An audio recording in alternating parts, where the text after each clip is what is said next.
Hello out there. This is your host for this segment of Yin Radio and TV. My name is Isaac George, and it's great to be back on the air again. Thank you very much to Yin Radio and TV and Hillary Raimo. And this is my first appearance on the airwaves live since 2008. It's been a long time. And I've got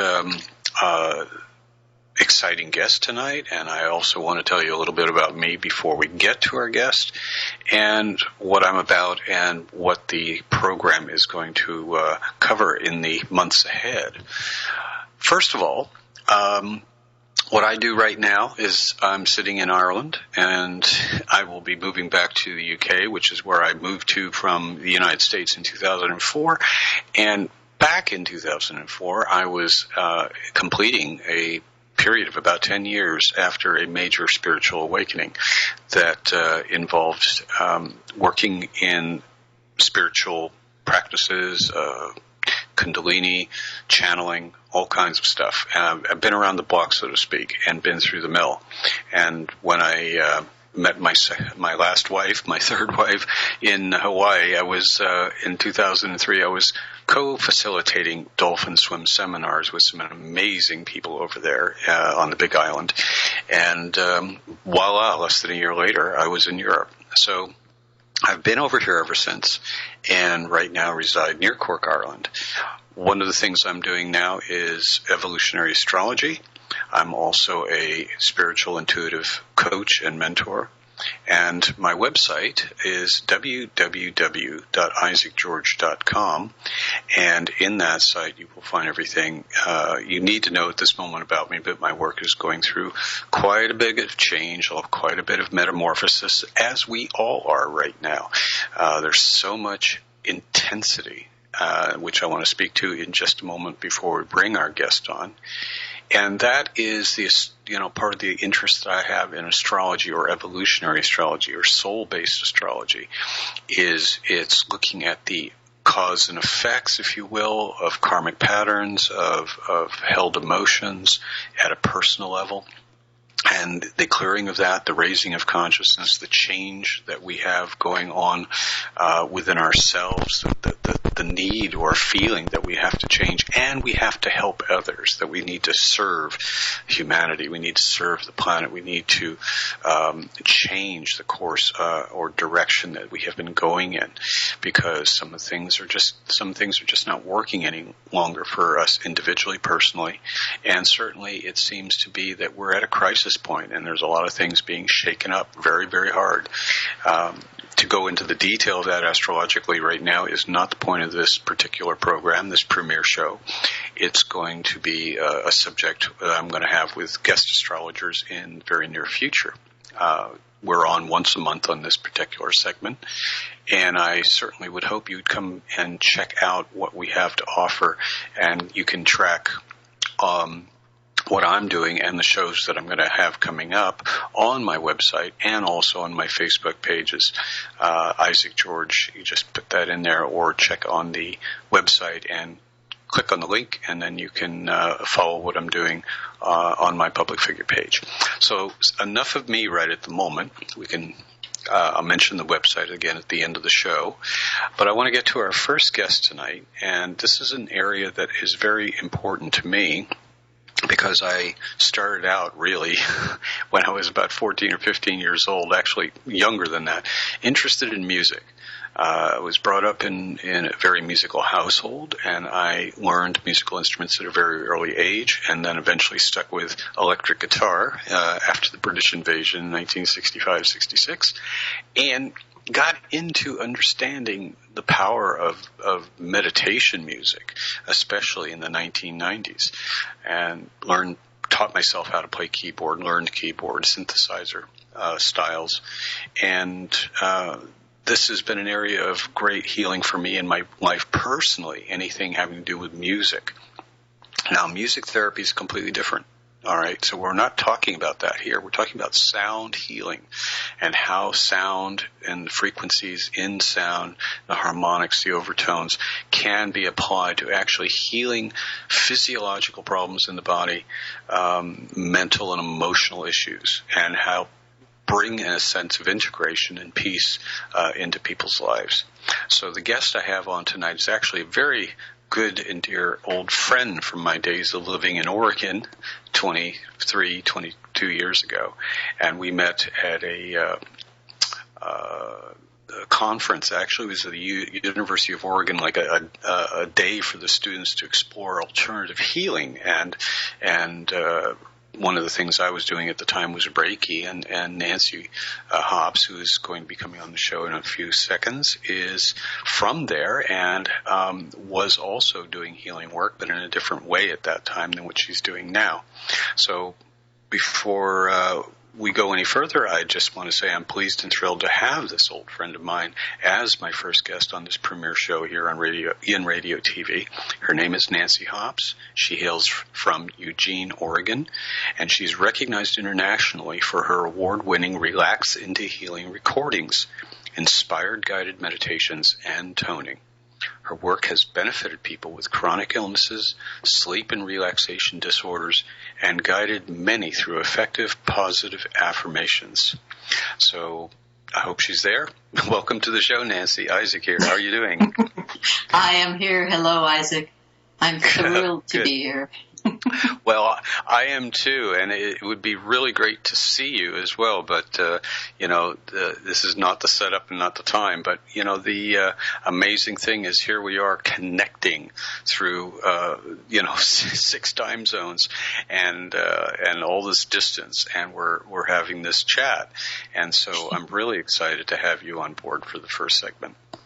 Thank you. I just I have a headset on, and I don't know what you can tell me astrologically or otherwise, Isaac, but your sound man who did his best to help me instruct to figure out how to get my microphone in my headset working was not able to. So you probably hear a little bit of room noise. So just imagine me held in a nice, wonderfully comforting big room rather than up close to my microphone. Well, you fooled me because you sound great, and actually this will work out better for later on, perhaps, that you don't have the headset mic, you have the room microphone.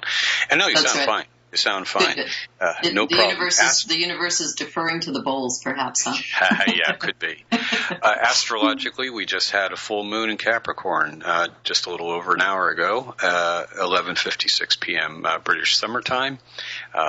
And it's an intense one. I mean, the build-up for this has been going on for days. Now that we're in the waning moon or waning side of the cycle, it's going to dissipate rather quickly.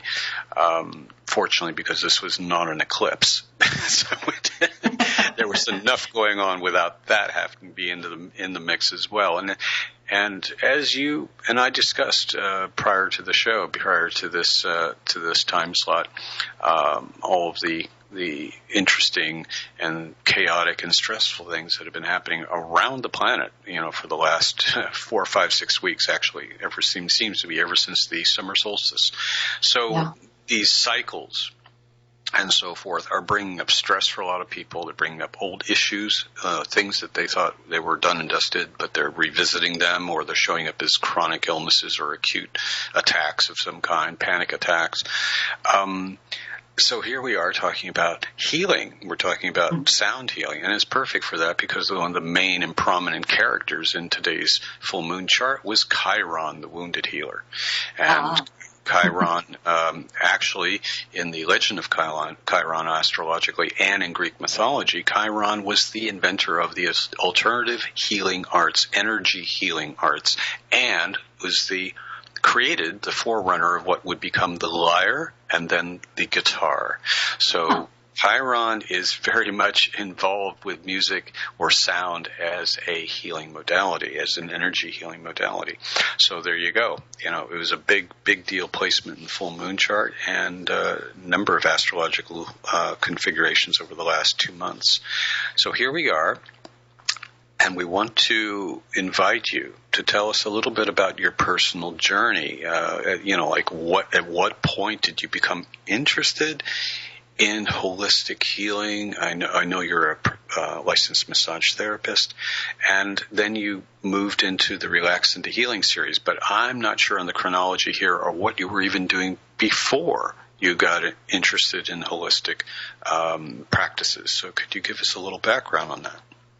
Sure. Okay. I will do my best, and I can't promise it will be totally chronological either. My life tends to not be real linear sometimes. I imagine you and many listeners could relate to that. But the succinct version that I can give is when I was about 20 or so, I had been through, you were mentioning the British invasion, and, we grew up in the 60s and a time of great change. And yes. And it was a wonderful time for me, and full of challenges. And for a while, I kind of got to a point of, who am I? What is life about? And with the Vietnam War going on over here in the States, anyway, it was just it was a time of deep soul searching. And I was at a point of not feeling real good about myself. I had made some life choices that weren't conducive to my highest good, and putting it mildly. And so anyway, to make a long story short, I discovered the principles on which all of my work is now based, and that is basically that we are incredibly powerful creative beings, and that our thoughts and our images and our emotional energy hold great, great power. The intention that we hold, the emotion that we put behind it, choosing love instead of fear, those have become kind of the foundation of all the work that I do, and of course, first and foremost, the foundation of my life. So it was at about 20 years old, I feel actually really blessed that of our generation, that was pretty young. Now they're coming in knowing that from the get-go. That's true. Yeah, that was a very early manifestation of that for 20 years old, because well, I was interested in that stuff too at that time, but not in the we both had our separate journeys, but we don't have that many years separating us. But go ahead, please. Yeah. So anyway, I made some just major life changes, and I think the human heart and spirit is such that when something really benefits us, we just naturally want to share it. So I put together a course called Imagine That. And I don't know if you remember, Isaac, back at that time there was a book by Shakti Gawain that was kind of the Bible of the time called Creative Visualization. Yeah. So that was kind of my textbook.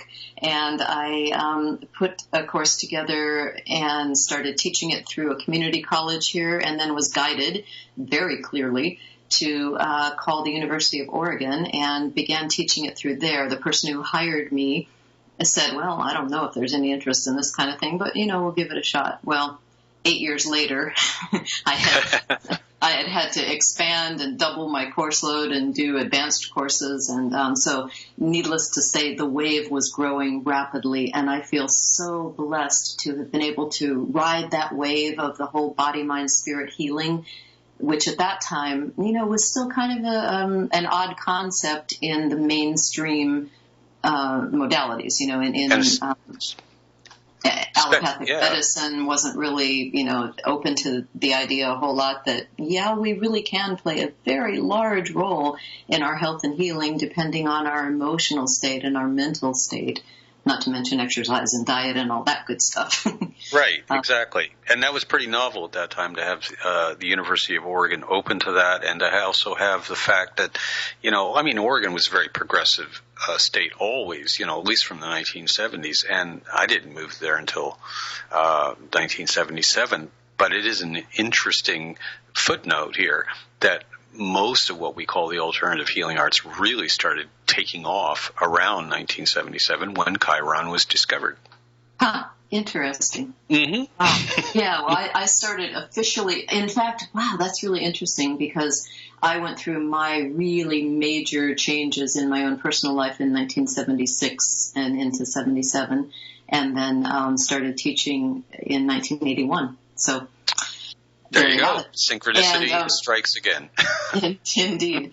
And then from there, I had hundreds of students that were coming through the courses, and I would have them work on a personal goal, something so that they could actually experience this manifestation process and how powerful they really were.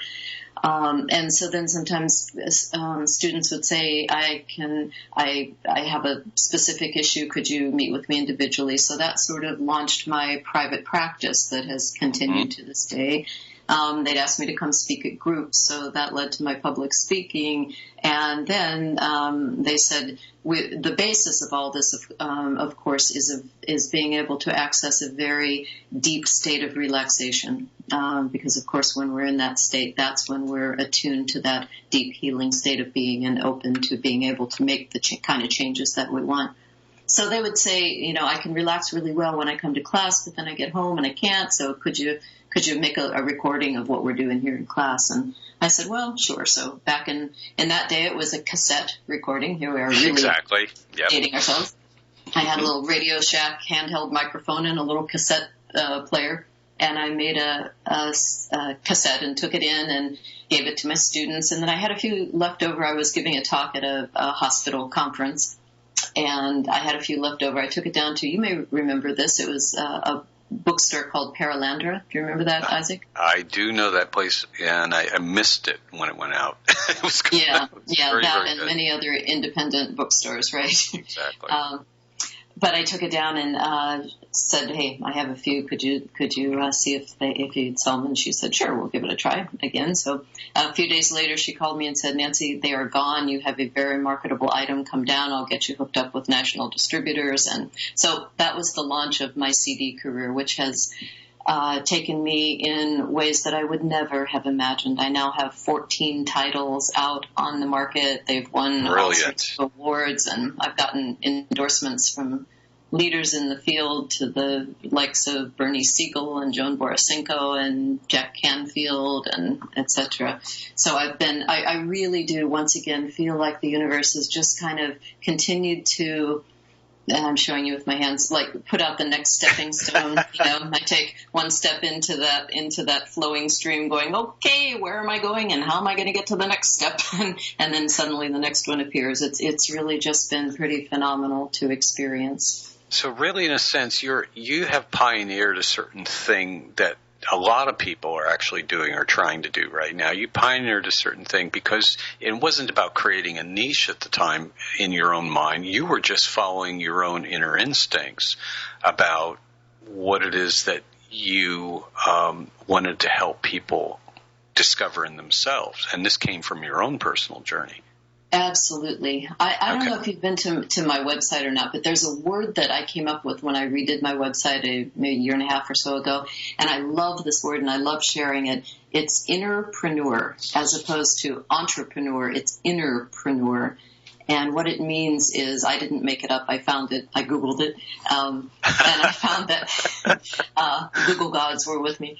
I found that innerpreneur means following. You do what you do because of exactly what you just said, Isaac. It's you do it because your heart tells you to do it, and the business part of it is very secondary. So many of the things that I have chosen to do along the way certainly are more labors of love, and then somehow we cobble the business out of it, right?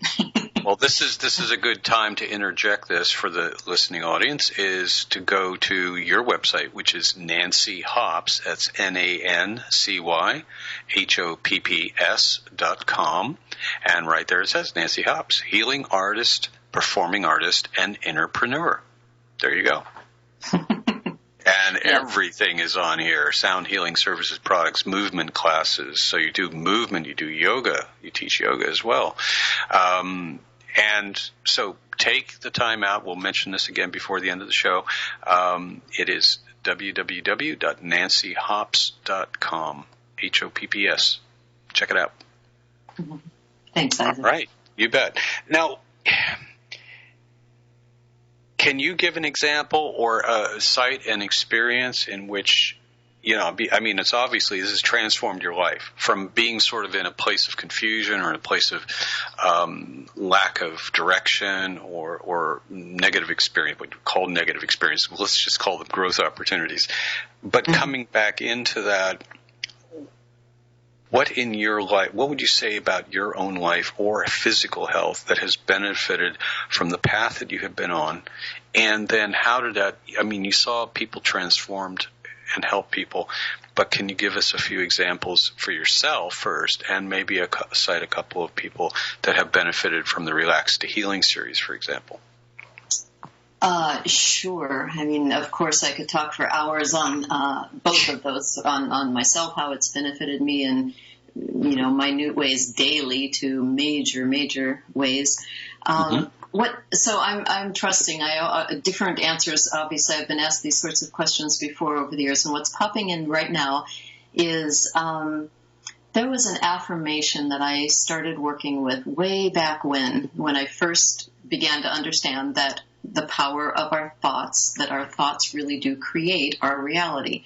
And so at that point, I really, like I said, was not feeling real good about myself. I didn't feel like I had a lot of energy.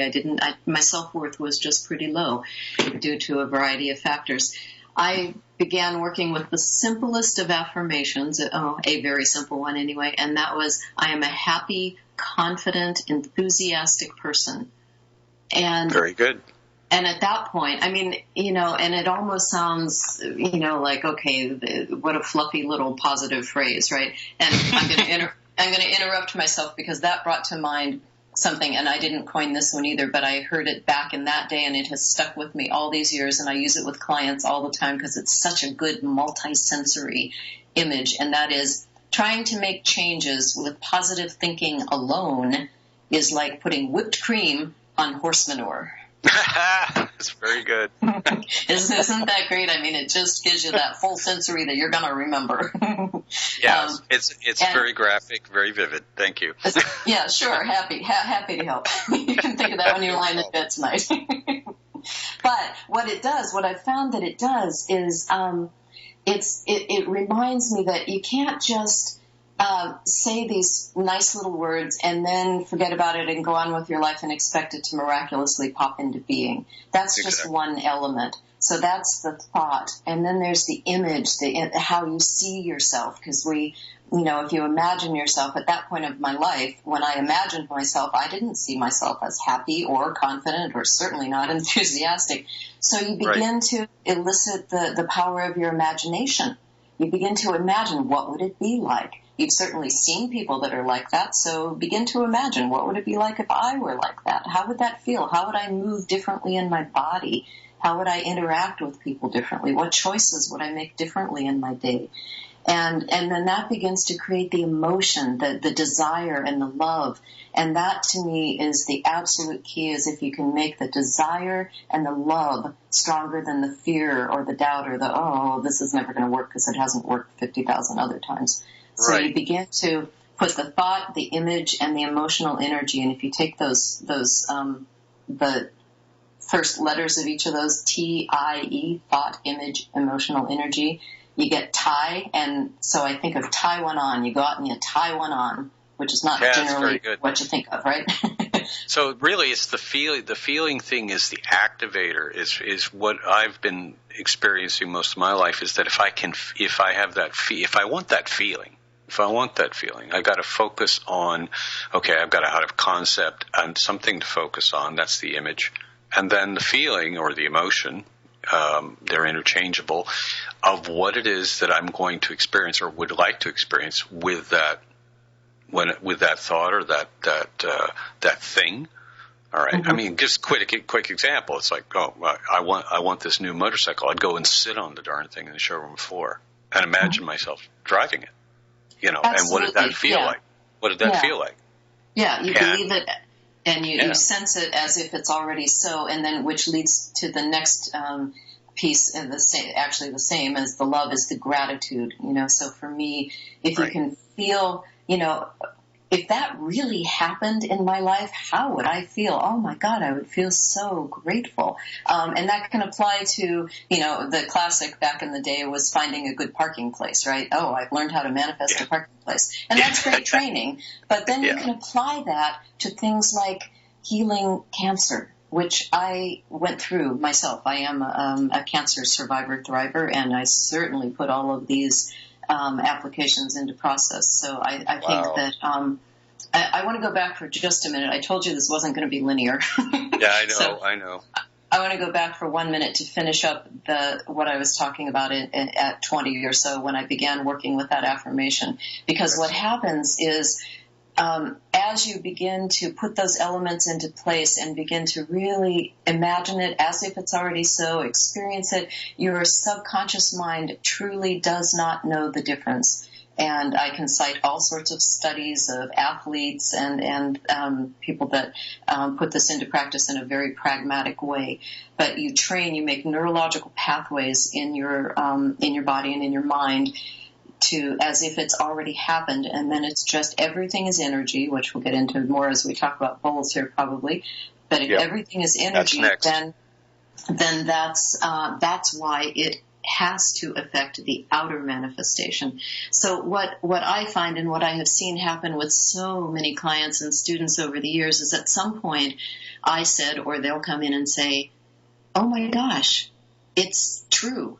It's manifested, and I hardly even noticed it because it was such a smooth, organic, seamless process. And sometimes that can happen in literally overnight or in the blink of an eye, and sometimes it's, days or weeks or months, depending on a number of factors.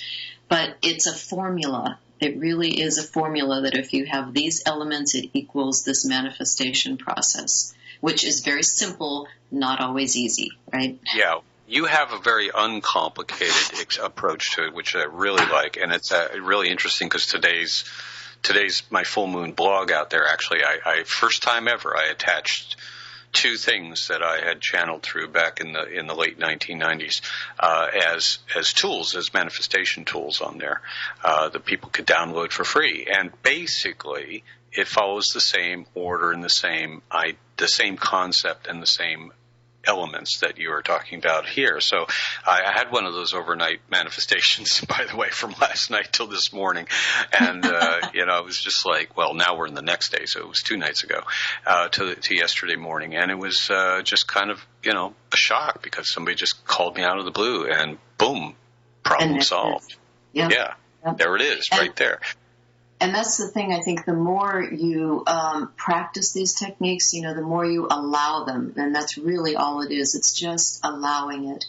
And the more we allow it, then we begin to build up a track record, as it were, and the universe steps in time after time to show us that, yes, this is how it's designed to work. If you allow it to be this easeful, it can be. And then you can remember next time that, oh, well, if I could manifest the parking place and if I could become a happy, confident, enthusiastic person, then I can certainly make a difference in what's happening in my physical body or in this relationship, or even in a larger realm, I can play an important, crucial, essential part in being a healing force in our outer world, our planet, between people, between nations. That's where my passion is these days, I think, is making that link, because we need to do that. I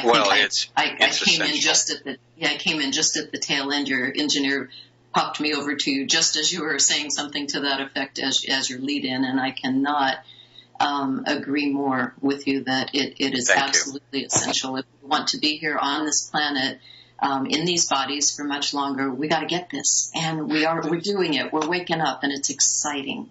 It is exciting. And when it's scary, it's just excitement without the breathing. Yeah. So, that was something I learned a long time ago too. But let's get on to the sound healing and the bowls right now. And so tell me a little bit about what drew you to the crystal bowls, because really your instrument up until this point was your voice, right? Yes. It was your voice. It was just your voice and your heart and your knowledge and experience and this whole idea. And before I even ask you to get into that for a few moments, is I want to reiterate this idea of what you were describing is you get to this second nature kind of place with the formula, and then things seem to happen magically. And that was the theme of my blog today, was practical magic. Well, this is not a mystery to our ancestors. This is the way they operate within their cultures. Is things can be easier than what we have made them out to be, even in this technology, this new, this isn't new stuff. This is recycled in a sense, but we are coming around to it again for the first time in hundreds, if not thousands of years. So what you are doing, what you're describing, is how to make this commonplace in your life, that your life becomes anything but common. But it becomes a commonplace thing to just go, yeah, this is what I require, and then let it go. And then it shows up. Or it doesn't show up, or something better shows up, but it's not this struggle. All right. Well, and I'm glad you said that, Isaac, and I did read your blog, and it's very well written. I hope people do go check it out. You're a very good writer and communicator. And I think that one of the points that you made is a really good one, that it doesn't have to be a struggle, and the more that you just feel it as if it's already so, and then release it. And that's such a key that I think a lot of people miss, is they still stay stuck in, well, I have to take, whatever it is, 5 minutes a day, half an hour a day, and I have to really focus on this. And no, you just put it, you believe it, and then you allow it to manifest for the highest good of all concerned, which may be exactly as you visualized and felt it, or it may have its own twists and turns, and later you look back and say, thank goodness. Yeah, exactly. Yeah, boy, I'm glad it worked out that way instead of me trying to manipulate the outcome. Well, get back to what led you to the bowls. How were you exposed to the crystal bowls? Well, I, as you say, had been working in the realms we've already talked about, and doing a lot of work with people. And I was at a trade show with my CDs, and I saw somebody and heard somebody, and more importantly, felt somebody playing one of the big white crystal bowls. I'm again showing you with my arms that are big. A lot of times people, when they think of crystal bowls, they generally think of the big white ones. And that's what I first started playing, and it just awakened something ancient in me. And that's kind of the best way I can think of to say I just literally resonated with it with my whole being. And I felt such an instantaneous shift into that place of knowing, into that place of absolute deep relaxation, into remembering who I am, into remembering what matters and what doesn't. And that has always been the essence of the work that I do with people, is helping get them into that state, guiding them into the place that they already have within them. And so the bowls is just the most elegant. The bowls, but I will also say that everything we've been talking about with intention is still first and foremost the most important element. And I also use my voice, spoken and toning, along with the bowls. I remember years ago, I won't get off into the whole story, but probably the most powerful experience in my life, certainly right up there, is I had a message or something, and I don't get this sort of lightning bolt through my body experience a lot, but this was one where I literally fell to the floor and was told, you will be healing people with your voice. And I just cleared who knows what out of my system at that point, even open to hear it. And it's been quite a journey. That could be a whole other discussion, because it's not always easy when you listen to that inner voice. Then most times I would say, then there's a whole lot of house cleaning to do in order to let it manifest. So there's been a whole lot of house cleaning going on. Yeah. And that happens with the bowls. So the bowls, I will say, are wonderful facilitators, because, of course, crystal is a wonderful amplifier and conveyor of energy, and transmitter, transformer, transmuter. But what's really important to remember is it may amplify whatever's going on.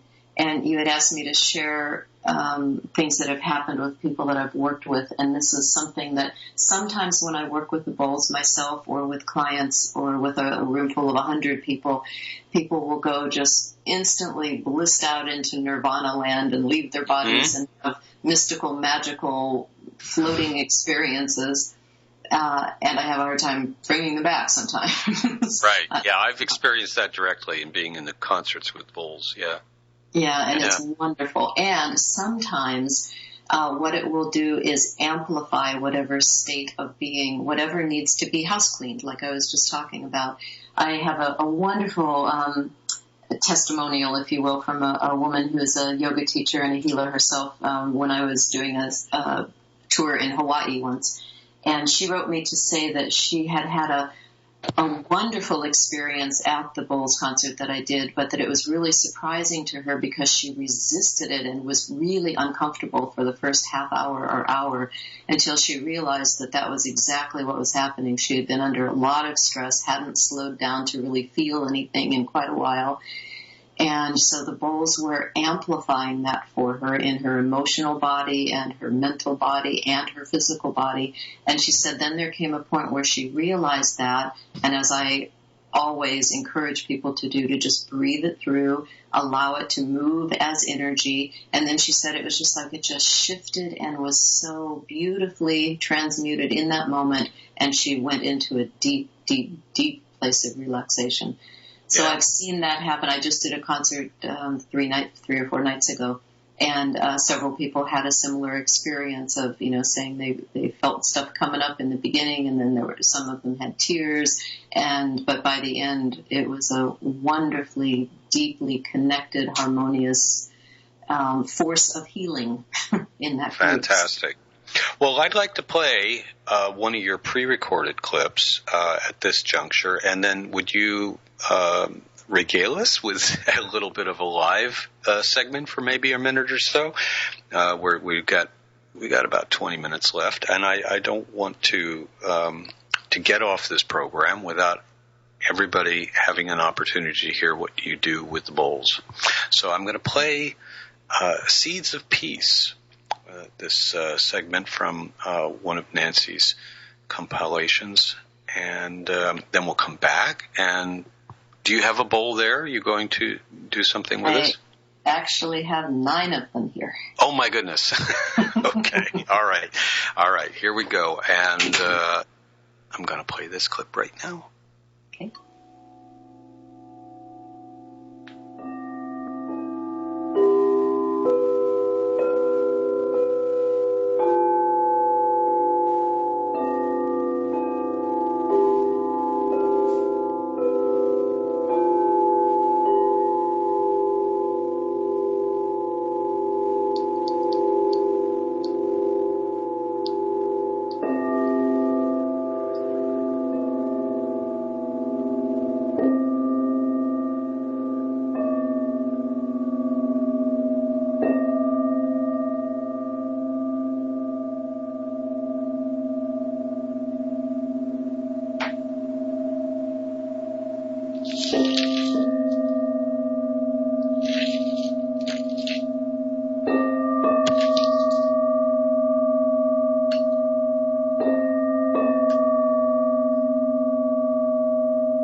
Strong overtones. Wow. I don't know which bowls there were, what keys or anything, but that's a pre-recorded segment. And would you like to do something now or talk a little bit more about the bowls?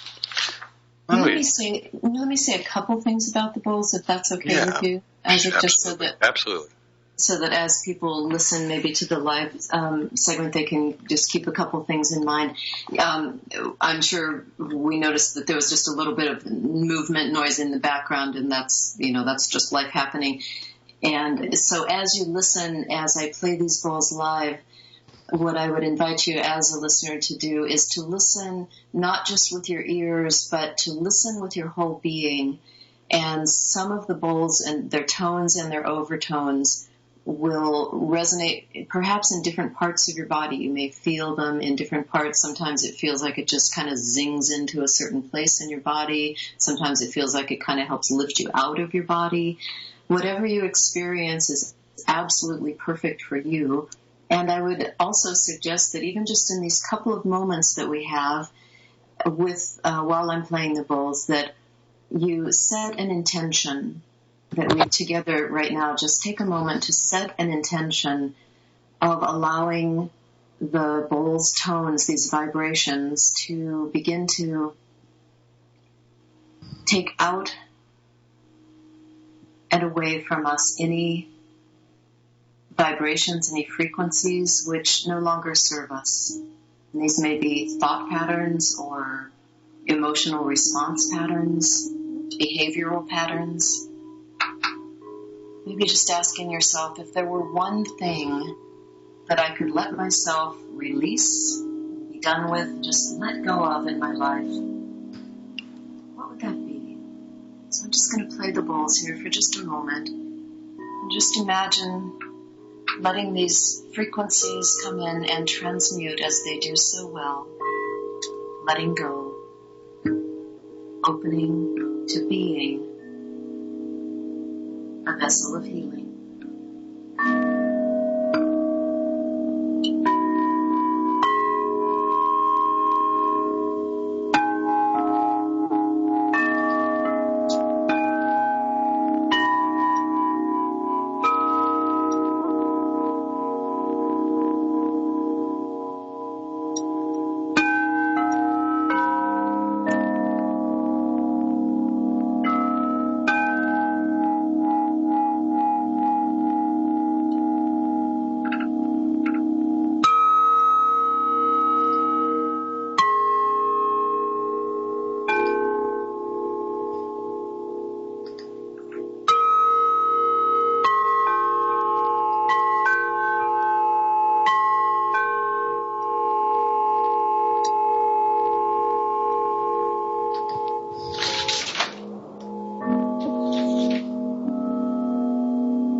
As you hear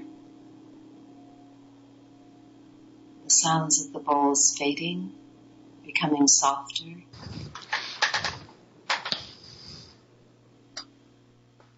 let any other noises that you may hear in the background of the recording or in your own environment, let them become part of a tapestry that just wraps you in a tapestry of sonic embrace. Feel that place of peace, even just in a couple of moments.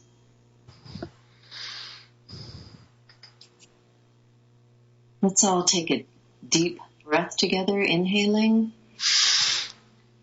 and exhaling. Good, and Isaac just did what I was going to ask you to do next, which is sound healing. Let your own voice put a little bit of sonic vocalization to that. Exactly. Yeah, you just let the go. Thank you so much. It was perfect, absolutely perfect. And we could go on for another hour, but unfortunately we don't have that. But I want to I want to ask you, because I already know a little bit, you had a recent incident with your wrists. And yes. You have been working with them on your own, and I know you've had a very personal experience involving your daughter. So could you briefly touch on the benefits that working with the bowls and working with sound healing has done in this recent experience of yours? Sure. Okay. Let me start, since you said two separate ones. Let me because it's just such a good pragmatic example of a simple technique. So I'm going to speak to my daughter first, which is my daughter is also a cancer survivor. She is in her early 30s, which is amazing, and yes. A very old soul and a powerful healer in her own right. She went through having cancer at age 19. Totally unrelated to mine. Anyway, one of the things that showed me how powerful sound healing can be is she, because of all the treatments that she was getting, it necessitated poking and finding her blood vessels repeatedly. And sometimes when that happens, people can get more and more tense about it. And of course, the more and more tense you get, the more and more constricted your blood vessels become, and the harder they become to find. So it becomes a vicious cycle. So what we found was the quickest and easiest way to get her blood vessels to relax was to tone. So we would tone together. And we would do this. I'm thinking of one time when we were in the emergency room. She had a flare-up, and we went into the emergency room, and we were lying there in the little waiting area, and people were shuffling around all about us. And it's sometimes challenging to be in a relaxed state in the middle of an atmosphere like that, right? Yeah, and exactly. So we just began toning, and toning is just simply keeping a sustained tone with the intention. And what that does is it's like the relaxation response. It's, to me, an even more sort of amped up relaxation response. It allows neurological, physiological changes in the body, including dilation of the blood vessel and slowing down of the heart rate. Amazing. And so we would just simply do a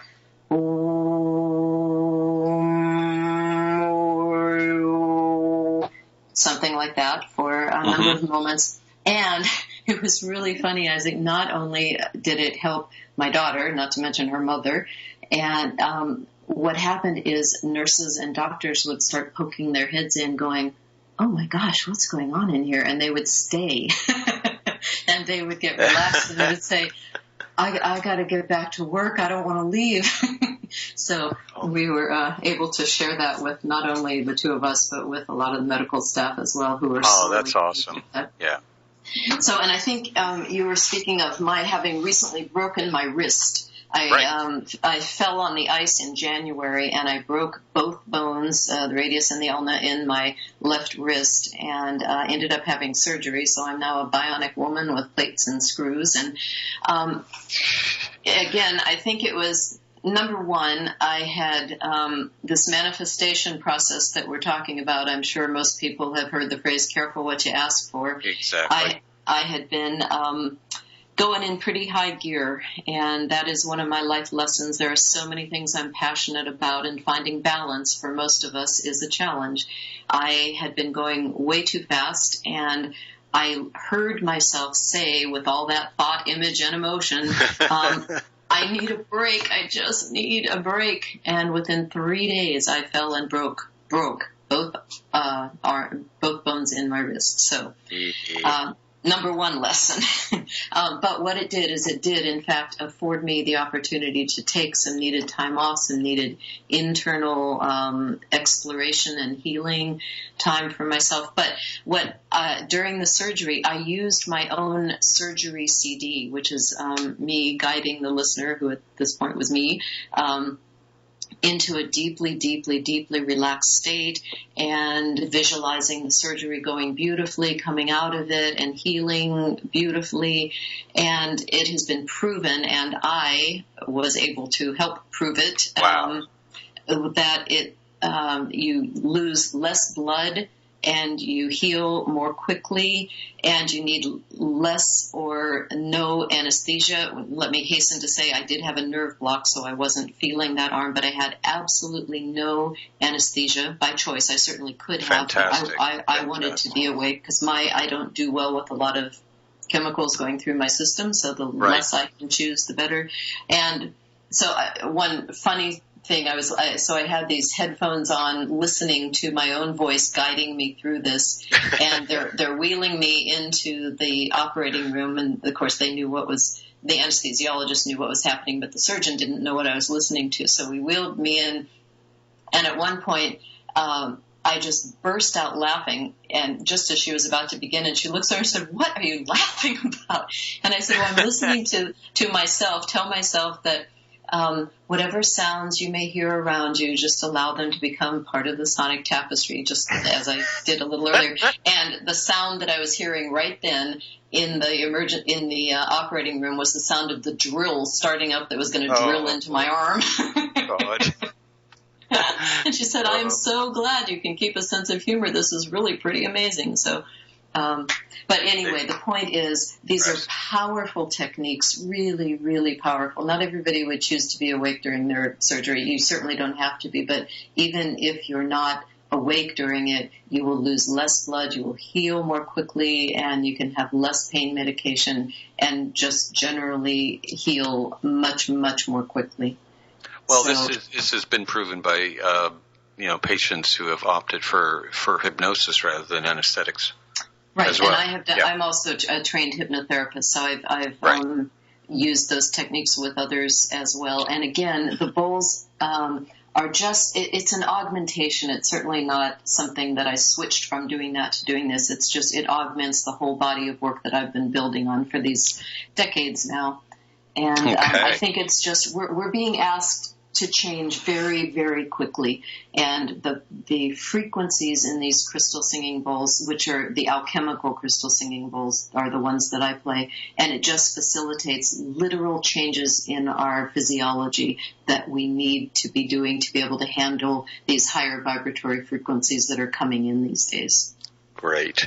I want to remind the listeners at this juncture that you do see clients one-on-one, and I assume over the internet or by Skype. And you have, you do have a place that you see clients in Eugene. I know that. But you also travel out and do concerts.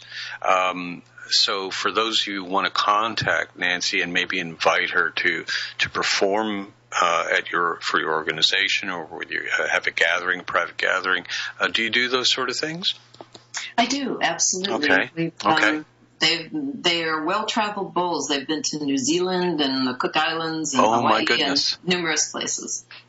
Nancy on tour. So you can contact Nancy through her website at www.nancyhopps.com, and you'll find the full range of her services and products on there, all of the recordings, the Relax Into Healing series and so forth, and how to get in touch with her for inviting her to come play for you wherever you might be. And also you do perform regularly, it sounds like, in Eugene quite a bit. Yeah. I go in phases. My life goes in phases, and obviously, if I'm traveling other places, not so much in Eugene, but it goes in cycles. But certainly, anyone who's interested, please just feel free to contact me through the website. And I actually am practicing what I'm preaching. I'm taking August off. Good for you. I mean. It's the irony, of course, that we teach best what we most want to learn, and or need to learn. Yeah. Yeah, exactly. And I've been and it's been absolutely wonderful. I've been doing a lot of sharing, and it's felt wonderful. And now I need to balance. I'm doing a self-renewal retreat here at the Healing Sanctuary. I live in a beautiful, beautiful place called the Healing Sanctuary here in Eugene, and I'm doing a weekend called Self-Renewal for women, and that's also because I'm ready for that. Brilliant. And I have been to your place, and it is a phenomenal area. I love that part of Eugene. It's just gorgeous, absolutely gorgeous, very restful, very peaceful. We've only got about another minute to go or so, but I wanted to ask you to state something really briefly for people in terms of your personal mission or philosophy, and how to encourage others to explore what their mission or what their calling is. Just in about a minute. Can you do that? I can. I will. I am.